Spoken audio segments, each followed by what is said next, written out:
Talking to Dave Richard, fantasy football expert for CBSSports.com. So last week, Dave, we also talked to you a little bit about what you saw on the practice field from Jaden Daniels during that inter squad with the Miami Dolphins.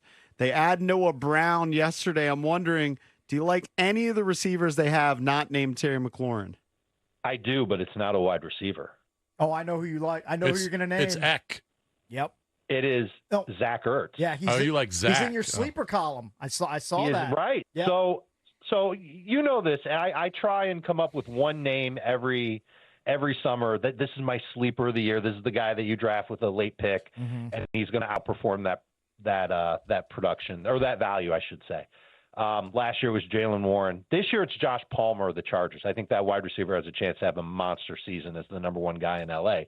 It was almost Ertz, because I just don't buy into Brown, either Noah or Diami, or Luke McCaffrey being a consistent number two target for Jaden Daniels. And from all accounts at practice, and Ertz didn't practice when I was there, but from all accounts and all the other Commanders' practices, he and Daniels have been on the same page all summer long. And Ertz is not explosive, and that's kind of part of the problem.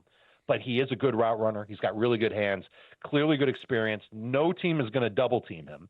And with the speed that they have on that offense, I think Ertz is going to see a lot of short throws on a consistent basis from Jaden Daniels. And that makes me moderately excited to draft him with a late round pick. I prefer to take him if I just totally whiff on tight end in my draft.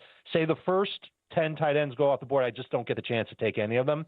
That's when I start looking Ertz's way, and I might take him with T.J. Hawkinson, who's also not going to play the first 4 games of the season. But when he comes back, he could end up being pretty good for Minnesota.